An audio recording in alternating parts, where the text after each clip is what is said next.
Hello दोस्तों, नमस्ते। इसी तरह डमरू बजाते हुए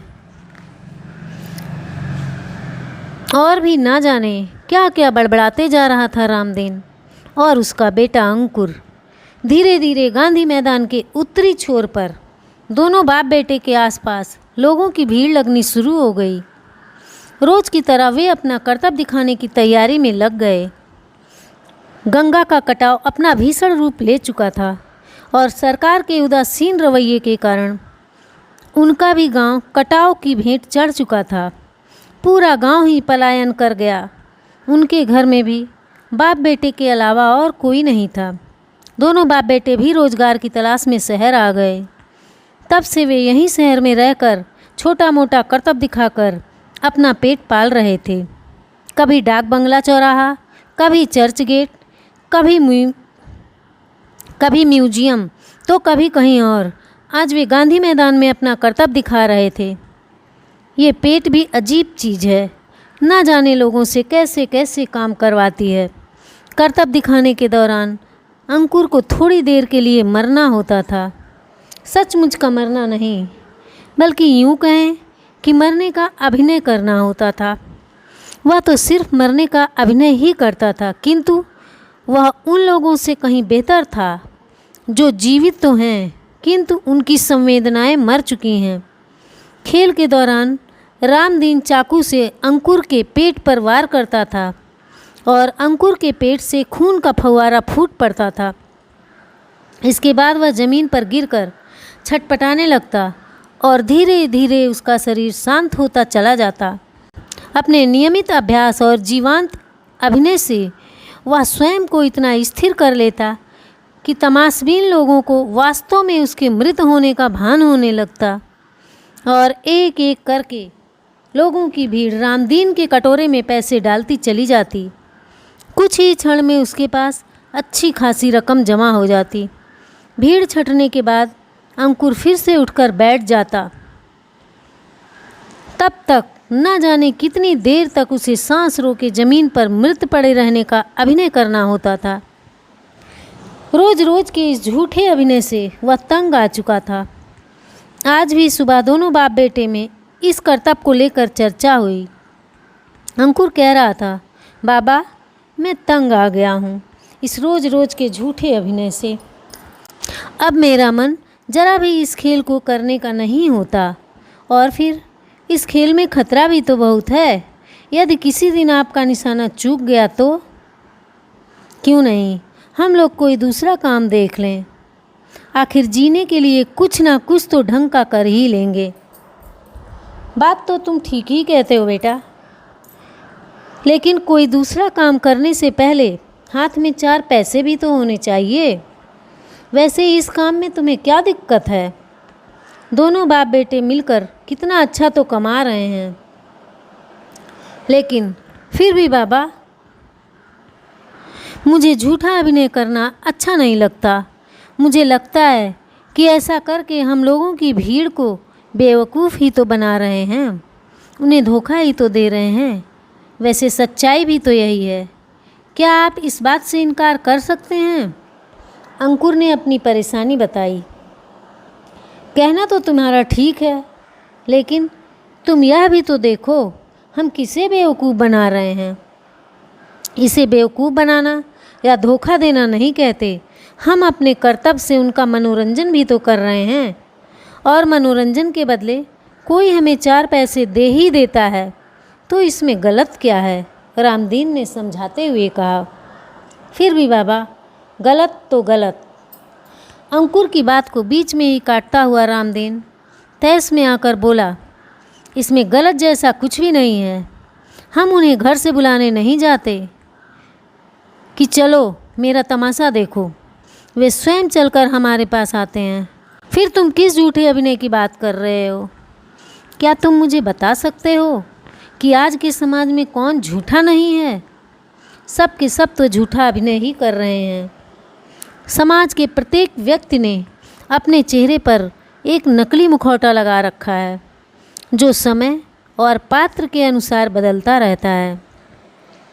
किसी परिचित से मिले तो शिष्टाचार का मुखौटा लगा लिया, स्वयं से किसी बड़े से मिले तो बड़प्पन का मुखौटा लगा लिया, किसी छोटे से मिले तो बचपना और सौम्यता का, तो किसी रिश्तेदार से मिले तो औपचारिकता का मुखौटा लगा लिया। प्रत्येक क्षण हम अपने चेहरे पर एक नकलीपन का मुखौटा लगाए जी रहे हैं। अगर ऐसे में हम पेट की खातिर थोड़ा सा झूठा अभिनय ही कर लेते हैं तो इसमें क्या बुरा है। स्वयं को हम उस नकली मुखौटे वाली भीड़ से तो ज़रूर अच्छा समझते हैं, किंतु उस अबोध को अपने बाप की ये गूढ़ बातें कहाँ समझ में आ रही थीं। उसने दुनियादारी देखी ही कहाँ थी।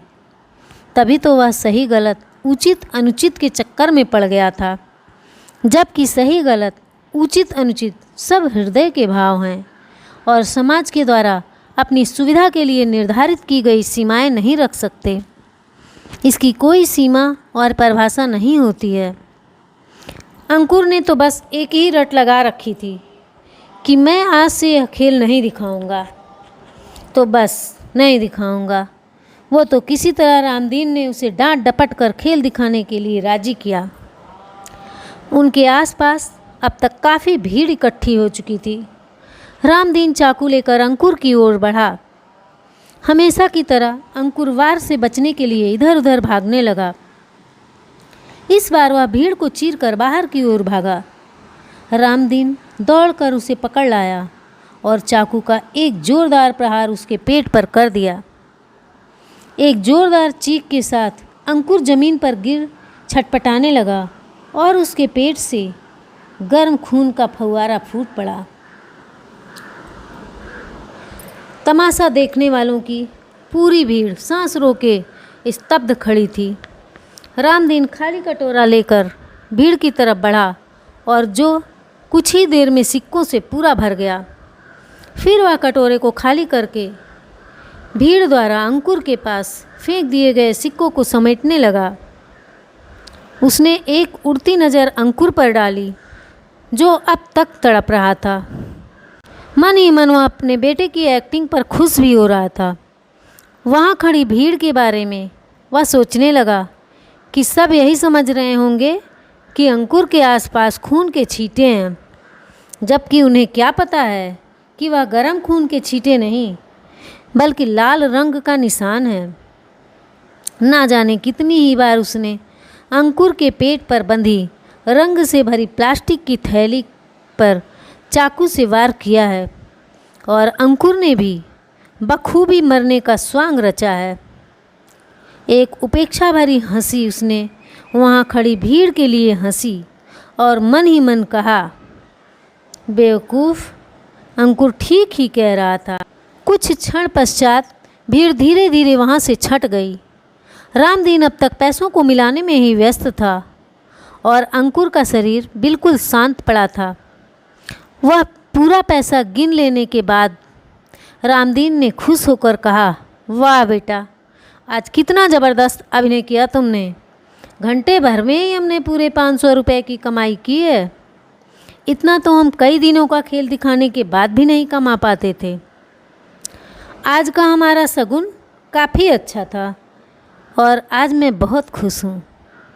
तू अक्सर पाल रेस्टोरेंट की बात किया करता था ना।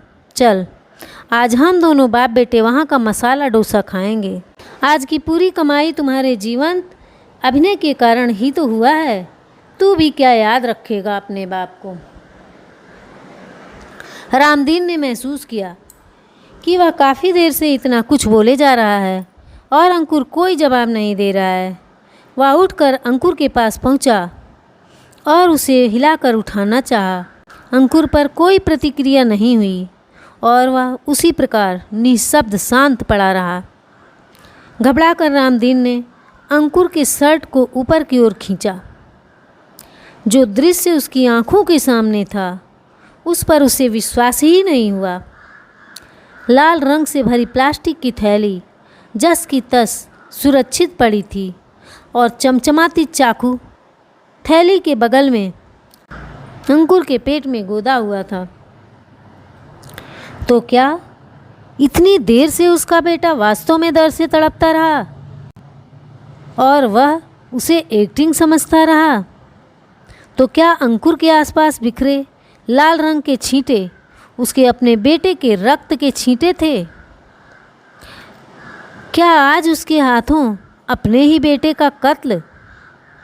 एक भयानक चित्कार के साथ रामदीन मूर्छित होकर वहीं गिर पड़ा। धन्यवाद।